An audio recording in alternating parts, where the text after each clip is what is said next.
So here is the car that I'm looking to purchase from Carvana. It's a 2023 Model S Plaid. I'll be rounding down here, 75K with 4K miles on it. It's got the arachnid wheels, it's got the yoke steering wheel, the white interior, and those are all additional costs. One thing that I do want to mention, I called several times actually regarding the autopilot for this vehicle, and I kind of got the same answer like from all the different representatives. I was kind of trying to test them out a little bit to see if they would give me something, but no, a lot of them didn't know. I guess with all the Teslas, they don't know if it has autopilot or not, and it's like, why don't they just click the screen and figure it out? In any case, so when I'm evaluating the price point of this, you know, just kind of take note of that, especially when purchasing a Tesla. One of the main things you really need to pay attention to is the imperfections, right? This, it says rock chip. I kind of looked at it. We'll see when it comes in person to see what that, you know, how bad this rock chip is, and what's disclosed here really translate to the delivery of the car and representative of that vehicle, right? That's the important thing. So we'll see. So I'll take you guys through this process of how I buy this car from Carvana. The first email you're going to receive from Carvana is just confirming that you've placed your order. This is my purchase. Here it is. Everything looks great. And as you scroll down here, the important thing to really note is just uploading your insurance coverage. So be sure to do that. The next email you'll receive from Carvana is pretty much just confirmation of your shipping payment. This is the non-refundable fee. For me, it was about $15.90. So about a day later, after uploading all the documents and following all their instructions on the Carvana's portal, I received this email. It says, verification deadline missed. So I'm just kind of like, what's going on? So I read through this email. Basically, I end up calling them. So between the call itself, waiting in line, talking to the person, and all they did in this phone call was double check everything for me. They just gave me peace of mind, right? Took about 20 to 30 minutes roughly, and this was just kind of like a false alarm type thing. So that's it. That was the only hiccup so far I encountered in the process. In about 2 days, Carvana is going to send you an email that you still have some tasks to complete. All this is regarding how you plan on essentially purchasing the car. For me, I'll be financing it, so all I had to do was upload a picture of the back and the front of the kind of like the draft check that your lender is going to give you, and that's it. You fill it out per the instructions that are in their portal. Next, you should receive an email that says you're approved, kind of like what you see right here. As you scroll down, the important keynotes of this email is really just to make sure that you've at least reviewed your documents. For me, I did get my car delivered, so at the time of when I received my car, I need to make sure I have my ID, my insurance, and then there's a 7-day money back guarantee. So at the point of when you get your car delivered, one thing that's pretty cool about Carvana, they send you updates through email and via text just on your car's journey. I got one here at 50%. You get another one at 75%. The day before, you get another email notification, and they talk about what you need to bring at the delivery of your vehicle, which is essentially your driver's license and just proof of insurance.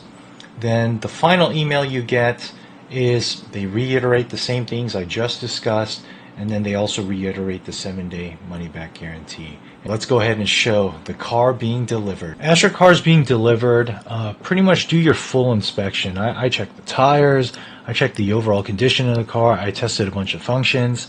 Lucky for me, this came with the full autopilot, and that's an $8,000 upgrade, so yay me. And the rock chip that was shown on Carvana's website, honestly, they did a better job showing it than I could through my camera. Outside of that, no issues. Everything worked great. Let's go into the test driving footage. The braking is interesting. I'm not used to just letting go and then it brakes. It is good for how fast this car is. All right, I'm in Plaid mode right now. Wow. This car's amazing. Did you feel that, Kaden? Here's a couple shots of the car. Honestly, this thing is pretty pristine. As I move forward in the video, the next section is going to be talking about the 7-day trial period, and then I'll be discussing some contract language. Please note that the interpretations I provide regarding this contract language are for educational purposes only and should not be considered for legal advice. I strongly recommend that all parties consult a qualified legal professional for guidance to their specific situation. During your 7-day kind of trial period that you have with the vehicle, there's going to be a couple emails flying through, and they talk briefly about your billing and payment. A lot of these emails are just kind of like, hey, heads up, this is what's to come, be on the lookout for this, more information is coming. They talk a little bit more about the warranties and your vehicle protection. They're just trying to give you some reassurance.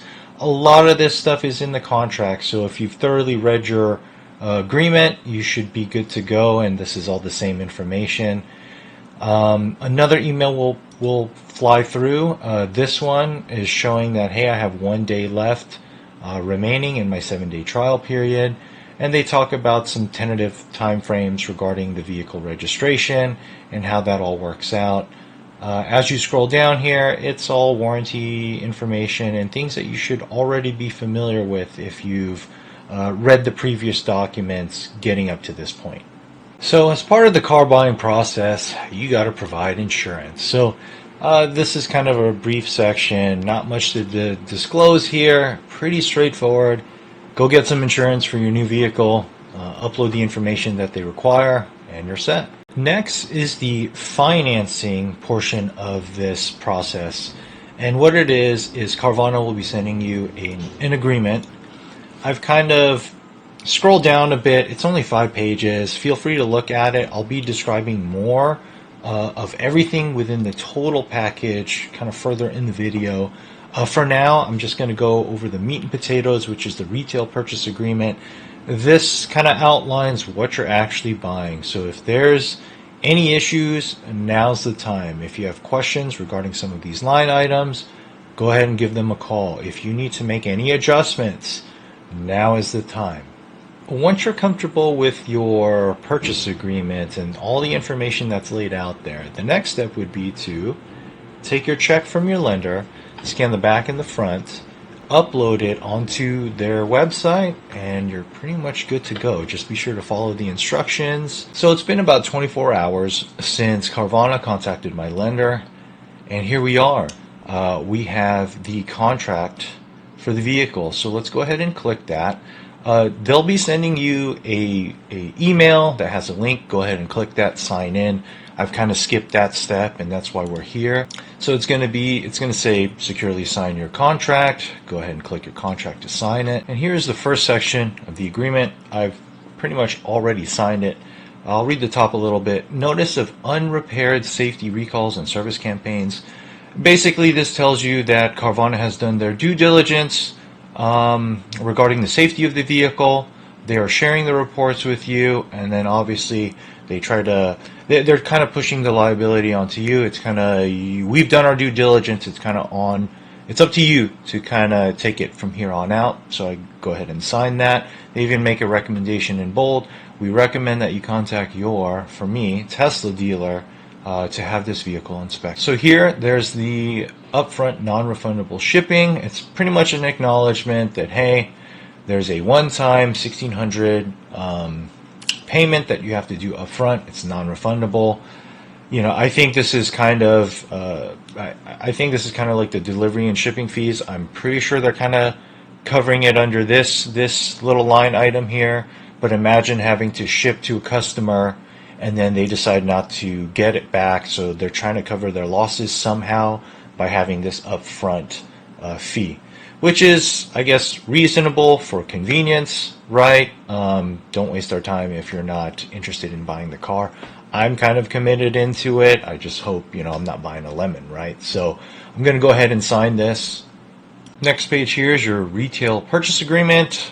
I've blacked out some personal information here, but essentially they line item the car. Be sure to double check every line item that's listed on here, including the price. I've already done that.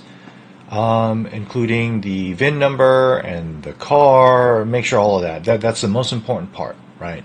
This is probably one of the most important parts of your agreement here. So I'm going to go ahead and initial this.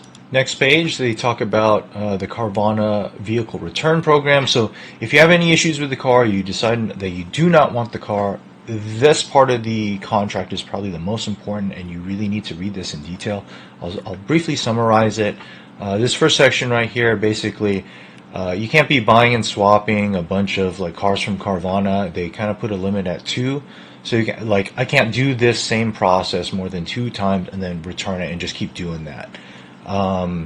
Which I think is fair and reasonable, and you have a 7-day window to essentially test the car, and if you're unhappy with it, that's the window where you can return the car. A couple things. Here, this section, basically it's kind of a good faith section. Like, if you're going to use this car and return it, basically give it back in essentially the same condition that you received it in. Obviously there's going to be a little bit of miles on it because you are going to be test driving it for a week. This particular contract says only up to 400 miles that you could drive the car in addition to the condition that you received it in. Can't have any damage, yada yada yada. There's a mileage and fees. Basically, if you're going to return it, there's just kind of a general rate per mile. They reiterate the upfront non-refundable shipping, and then they talk a little bit about trade-ins. Things start to get a little bit more specific to situations that I may not be encountering, so I may not necessarily talk about that. But generally speaking, they kind of reiterate the 7-day return policy a little bit here. This section right here, basically don't provide any wrong information. Basically, that's going to cause problems with your contract. This assignment and this after-sale review process, that's a little bit more specific, kind of like if you're going to either sell the car or just kind of transfer the agreement to another person. I think there's going to be more to this entire process. So they just have some couple things kind of outlined here that they don't pertain to me, so I probably won't be discussing it in this video. So I wanted to elaborate a little bit more on this delivery section. Basically, their delivery date that they promise is kind of like an estimate. They do that to kind of absolve some liability on their part, which kind of sucks from the buyer's perspective. But in the event that this does happen, you can kind of rescind your contract, so there is some flexibility there. For this next section here, I don't really want to talk about too much, but it just kind of discloses about the airbags. In a previous section prior to this process, you need to show proof of insurance, so they kind of talk about insurance here.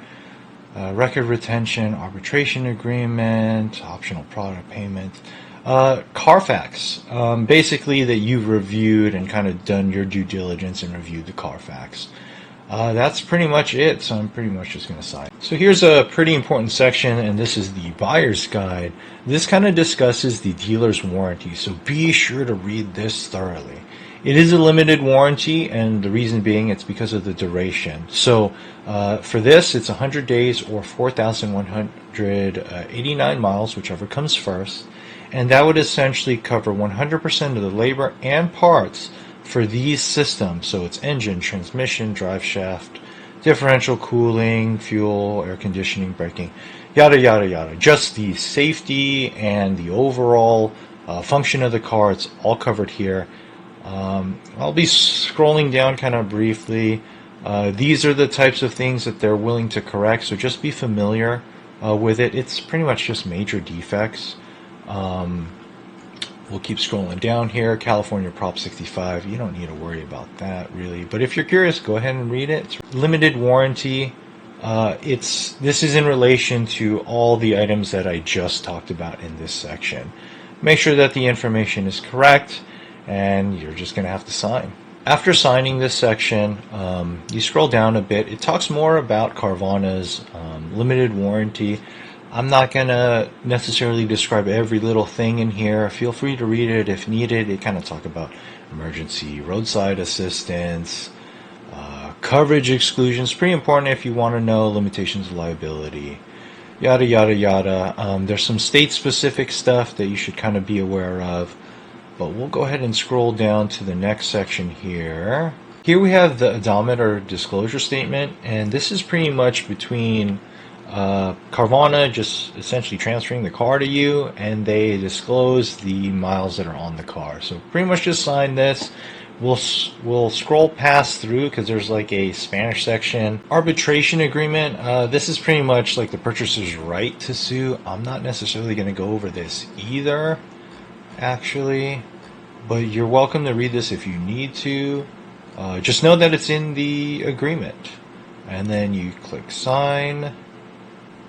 And that's essentially it. You are finished. Congratulations on your new vehicle. As part of good record keeping, we should definitely download our contract. And if you've made it this far in the process yourself and you're experiencing what I'm experiencing, congratulations on your new car.